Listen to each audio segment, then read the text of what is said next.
Rosemary Ripley is a partner of NGEN, an investment firm focused on a smarter, cleaner, and healthier world. You're also, Rosemary, welcome to EarthX. You're also an accomplished business leader and a director in many firms, so you know about business. And I want to start there. We're talking at a conference like this about how we can make the world indeed healthier and cleaner. Is business an instrument for that or a problem? So obviously I'm a believer that it's a very important instrument. And I think, the history of the United States in many ways is that we've been able to solve lots and lots of problems through business. So I believe it's a very much an instrument. I think that the model as to how one does that can vary a lot. And, I think we've seen that with sustainability, the venture capital model is a very difficult model for sustainability, mainly because it's very capital intensive and these companies take time to become profitable and be ready to either be purchased or to go public. So I think how one does it is important, but I think the answer is yes, it's an instrument. But let me make the challenge a little bigger. You're also involved with a family conservancy, the Ripley Conservancy. Yes. Now, what the aim there is to preserve the nature we have. And there is always, of course, what business does is using resources, and we're not very good at replenishing. So how do we overcome that need for business to keep consuming the resources that we basically need to leave in the earth? How do we overcome it? That's something I'm not that optimistic about, because I think it will take time to come up with enough technologies to offset the need for consumption. I think that it's a race against time with technology as our weapon. But of course we need policy also. So policy and technology. And policy comes from government. Yes. There is a role for government in this. There is a role for government. Tell me more about that. Well, I think that we need to, without policy, we can't organize large groups of people to change behaviors or modify behaviors. Not easy to change behavior, but to modify behavior. And so we need far-sighted people who can help lead change in government. If you were, sometimes I'm a very powerful man. I can make you empress of the world for just a minute. You see it, right? You feel it. I feel it. So now you can implement that one rule that you think we need to change to make the business world go in a better direction. Yeah. Well, I also believe people are selfish. So I think if I were queen for a day, I would use financial incentives to help people make decisions that are good for themselves and good for the planet. So the tax code is a very powerful instrument in the United States, but so is pricing. And not that any of this is easy, but I think a blend between tax code and pricing would be... Tax consumption rather than income, how's that? I think that's been talked about a lot, not easy to implement under our political system, but I think, yes, it could help. Let's talk about your conservancy. What are you trying to achieve there? So the Ripley Waterfowl Conservancy was started by my parents in 1985 to enhance the breeding of rare and endangered birds, mostly waterfowl, because the intersection between water and birds and humans is a very powerful one. And 40% of the world's birds live on or near the water. And that's our focus. We're based in the northern hemisphere, so we concentrate on northern birds. And when they died, they left quite a bit of land with about 500 individual birds, not very well organized, crumbling infrastructure, no money, one employee. So I did a study, and not everyone inherits 500 birds. No, nobody does. So I had to sort of try and figure it out a little bit. And so we did a study, and it was a pretty obvious study in hindsight, which was just, is real estate pricing going up or down? It's going up. Are more people collecting and working with birds or not? No. Is this a scarce resource? Yes. So therefore, is there a way to make this interesting to people so that they will also join us and be interested in helping support rare and endangered waterfowl, which ultimately really is also about protecting habitat? And the answer is yes. So I went out and raised a bunch of money. We redid all the infrastructure. We focused things. We took down a greenhouse that didn't make sense because it's too expensive. We began to build our programming, build the board, and over time we've been able to build a nice endowment for it. And today we welcome thousands of visitors a year. We are involved with training interns and graduate students and postdocs. And how many we're birds? Working on what? How many birds now? Well, we actually have about closer to 400, but we have 103 species, which is more than, if you take our two largest zoos in the United States and you add the number of species together they both have, we have more than both combined. And actually, if you go to almost any zoo, including the zoo here in Dallas, you'll find birds from the Ripley Waterfowl Conservancy because we're specialist breeders. What have you learned from the birds?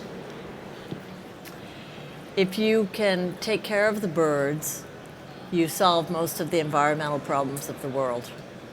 Birds are at the forefront of the environment, and they're very sensitive in many ways. If you remember this old saying, canary in the coal mine, it's based on a true set of facts. In the 1900s, miners would take a small cage with a single canary in it down into the mine because we didn't have sensors, and the bird could detect carbon monoxide. So if it started to look a little sickly or actually died, it's time to hightail it out of the mine. So that's one important thing. They're at the root. They feel, along with amphibians and insects, but it's much harder to see insects, and amphibians are in the wetlands. So birds are a good harbinger.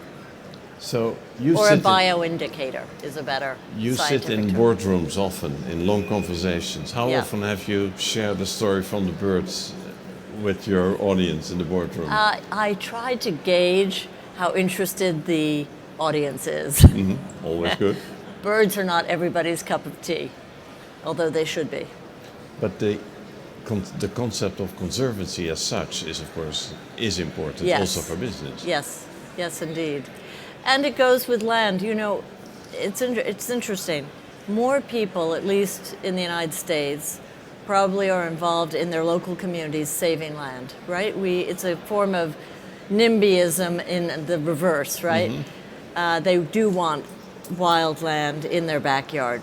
So the question I ask my friends who invest in saving land but aren't particularly interested in birds is, what would the land be like if it were silent? Yes. And we don't think about it until it's gone. Yeah. So That goes to pesticides and all these chemicals we use as well. Yes, exactly. It does. So you just mentioned that you were to me in the conversation that you're on the board of, in this case, Heineken, which is a big Dutch beer brewing company.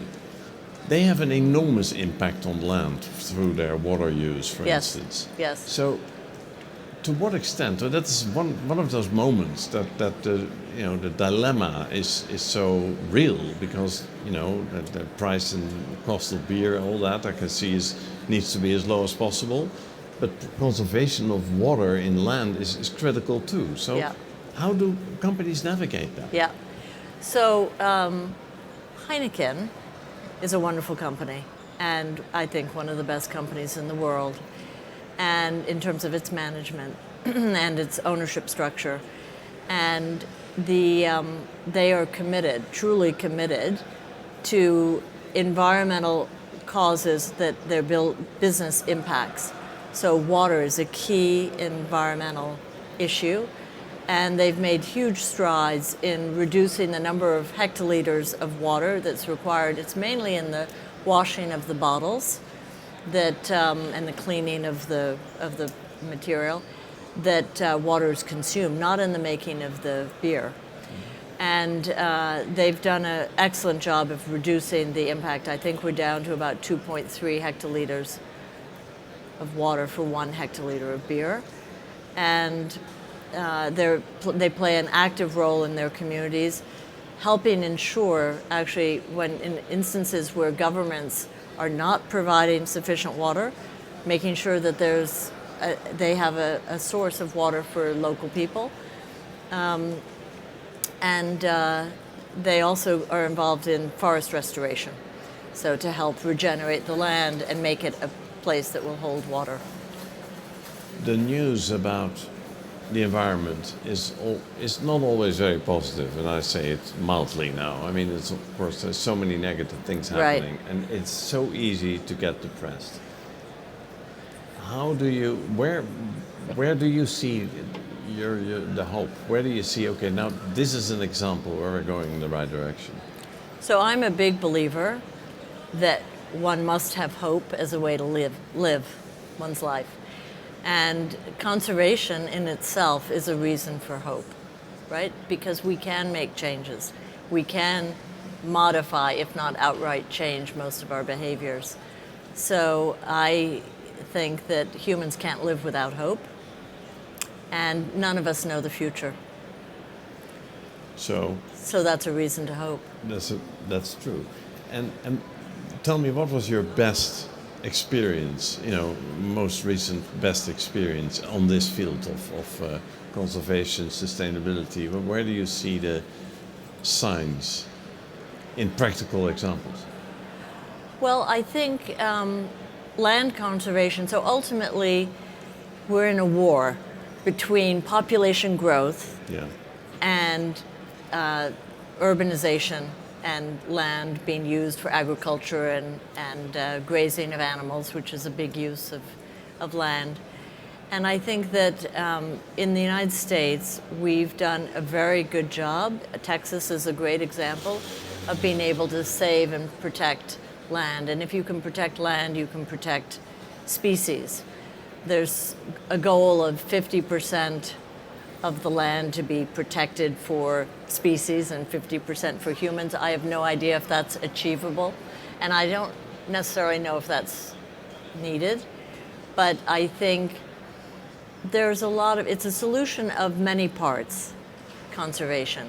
And I think if each of us could eat a little less meat, if each of us could, because meat is a big source of use on the land, not only for grazing, but for raising the crops that cattle and pigs, etc., consume. If our cows and our pigs can eat food which is not grown on the land necessarily in such a big way, but uses a certain amount of insects, for example. They've done a lot of work using insects as a source of food for animals. That's another thing. So it's a piece, it's like a jigsaw puzzle. There are many pieces that have to come together. And I am optimistic that while it will take time, that it can be done. Conservation works the best when you can attach it to some kind of business model, right? And as you Yes. did with your, Yes. making it available for your conservancy, Yeah. for people to visit. So is that where your skills as a businesswoman are helpful when you're sort of trying to figure out models for Yes. conservation to succeed? Yes, because I think at the end of the day, it's very pragmatic, right? You have to balance risk versus reward, asset versus liability, and I also think it's possible to think creatively about all of these issues, whether it's how do you generate revenue for a foundation, a nonprofit. To be sustainable, ultimately, I believe you need to find ways to raise revenue yourself, not just put your hand out, say, please give me money. And similarly in business, I think if you think about how to solve problems, and practically, it's marrying technology and solutions in the business model itself with scarce resources, what's available, and ways to generate revenue. So I think it's a question, we're limited by our imaginations. And if you have the policy, if you have certain financial incentives so that entrepreneurs can actually make money and make better lives for themselves and their families, and then on top of that you have imagination and creativity, that's where you get your trifecta.